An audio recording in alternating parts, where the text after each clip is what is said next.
my friends. Welcome to this episode of The Formula. I'm your host, Trevor Carlson. On The Formula, I share with you my experiences, experiments, and conversations around designing a fulfilling life in whatever form that means for you. I'm hoping that you can listen to these episodes and maybe find a few little takeaways that you can add to your own formula for designing your life on your terms. So a few years ago, I'd been taking salsa lessons, and I wasn't good by any means, but I was really enjoyed dancing, really enjoyed the social aspect of it, and found myself continually drawn to those types of environments. Now, as I started dating someone at that point in time, and they brought me to my first Lindy Hop event. Now, I was instantly hooked. The music was some of my favorites. They were playing jazz music, they were playing like Elvis, they were playing all these awesome old school songs, and I just loved it. So this week, I'm bringing you something special to me. I'm going to be bringing you a 3-part series on my lessons that I've learned from dancing Lindy Hop. Now, my disclaimer is I am not a good dancer. I am an amateur, I'm a beginner. I'm still learning, I'm working at it, but I feel like that being involved in the community and dancing Lindy Hop has had a positive impact overall on my life, so I'd like to share some of those lessons and experiences with you. Part 1 is going to be a little teaser to give you just an intro to Lindy Hop, what it is and where it came from. I've been able to apply to other areas of my life, how it's really impacted more than just my mad dance skills on the dance floor. So that's part 1. Part 2 is going to be with Anastasia, one half of the Groovy Cats. Her and her partner Vlad were my first Lindy Hop instructors in Prague in the Czech Republic. I learned all about, bouncing and the footwork from those two. Plus, they are just so much fun to dance with. I had a lot of fun learning from them. Unfortunately, Vlad was not able to make the interview, but you're going to really enjoy the conversation that Anna and I get to have on Lindy Hop. Part 3 is going to be with Amelia. She's I'm butchering her name. She's French, and I struggle with the French accent, so I apologize. She's one of the founders of Jazzy Feet and the founder of Swivel Shoes. So if you're a woman who's been swing dancing in any part of the world, you've definitely heard of her dance shoes before. So her and her partner Christoph were instructors for one of my first Lindy Hop festivals that I ever went to, Meowvember Swing Fever in Bucharest, which was hosted by some of the most hospitable people I have ever met. I've danced with friends I made at this event all over the world. So I'm really grateful for the opportunity I had to learn from her and Christoph, and I'm excited to share this conversation with you. Before we get started on this 3-part series, let's hear a quick word about our sponsors. Then, let's hop right in. All right. I will try not to make any more hopping jokes.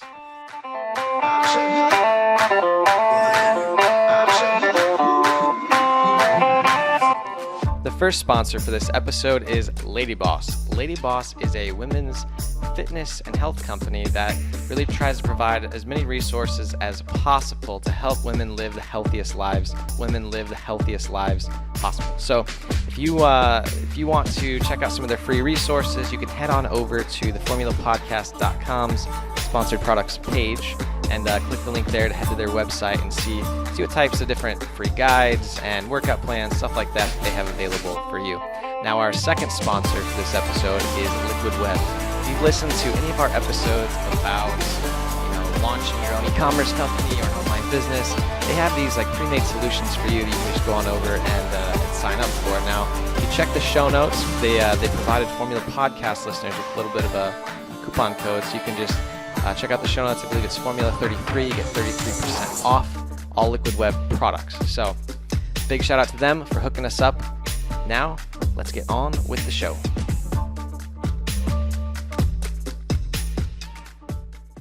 The Lindy Hop is an American dance which was born in Harlem, New York City around 1928.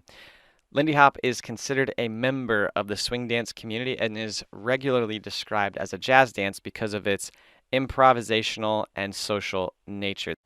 And I have to say that those two aspects of Lindy Hop are the ones that keep me coming back over and over again, because with improv, every time you dance with someone or dance with a new person, it's never going to be the same because you're constantly playing off of each other's movements. You're always taking it, one step in one direction or another step in another direction, adding your own flair as you go based on the music you hear and whatever kind of pops into your head. And then on the social side of things, the culture is very open, very friendly. You can go to one of these dance nights and you can dance with every single person there, and it's no stress, no pressure. So I think that is one of the reasons why it's seen the popularity and rise that it has here recently in these Lindy Hop exchanges and global communities popping up. I'm going to try to describe the dance the best way I can now, which is essentially you can be in either an open or closed position. In the open position, the two dancers are facing each other, generally holding each other's hands, connected hand to hand, and following either a 6-step or 8-step count. Now in the closed position, lead and the follows are almost standing shoulder to shoulder, and the lead has his hand on the follow's back, and then they're holding hands out in front of each other, also following either a 6-step or 8-step count depending on the beat. I'm not going to go too far into what the actual dancing movements are. I'm not going to try to give you a tutorial on how to dance Lindy Hop. If you want to do that, just go on YouTube and look up like beginner steps. So I just want to give you a general idea of what it looked like and the background. Now let's move on to the lessons I've learned from dancing Lindy Hop in countries and yes, somehow, after all that, I still am a beginner. But that's not what this episode is about. It's about why I choose to dance and why I continue to do so. I really chose to get started because I really wanted a social hobby where I could meet interesting people. And I've learned quite a few interesting things, especially from Lindy Hop and swing dance. So first of all, people who dance Lindy Hop and swing are just frankly awesome people. Hands down, some of the coolest, kindest people I've ever met.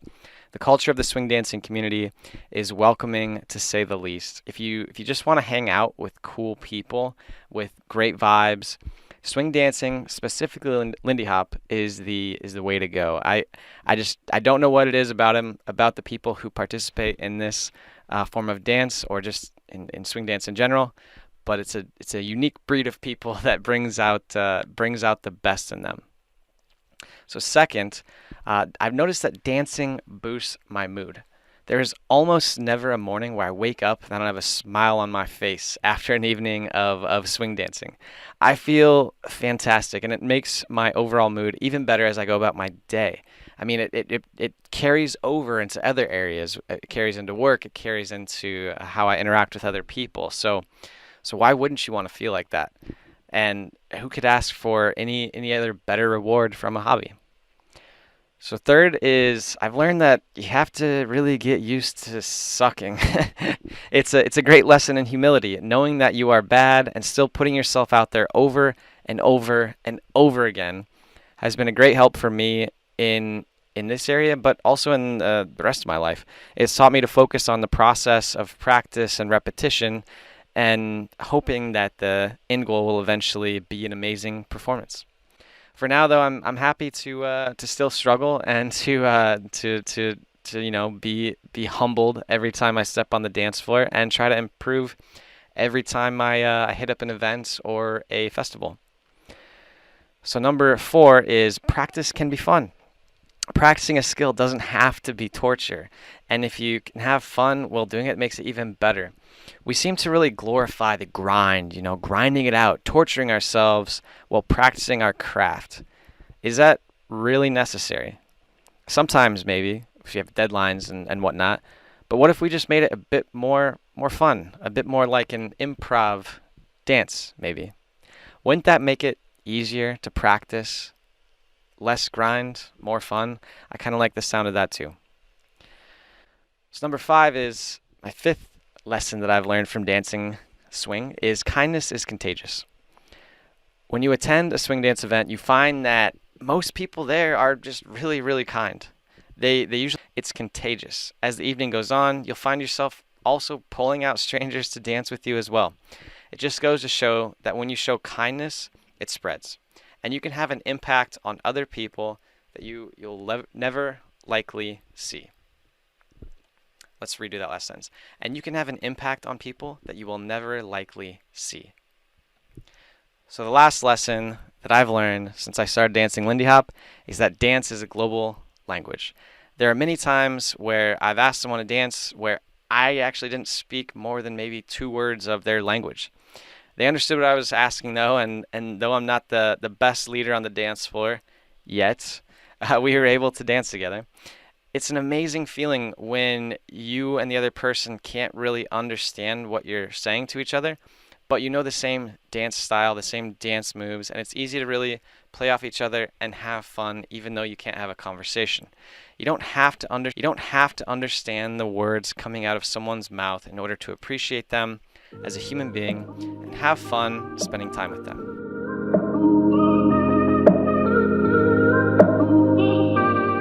All right, that is a wrap for the background in Lindy Hop, a little preview to the other 2 conversations we're going to be releasing this week, and my own lessons that I've learned from dancing Lindy Hop. Hopefully I encouraged you to go check out maybe some local dance clubs or lessons near you, and just go have some fun, man. Just people worry too much about how they look on the dance floor. I know, like I look like a fool half the time, I'm sure, but that's the fun of it, is just kind of letting go of the perceptions of other people and just getting out there and having a good time. So that's a wrap for this week's show. If you have a few extra minutes, head on over to iTunes, Stitcher, whatever podcast app you're listening to. Let us know what you think of the show. Leave us a little review. We greatly appreciate it, and I look forward to sharing part 2 with Anna from the Groovy Cats and part 3 with Amelia from the Jazzy Feet here this week. Ciao, guys.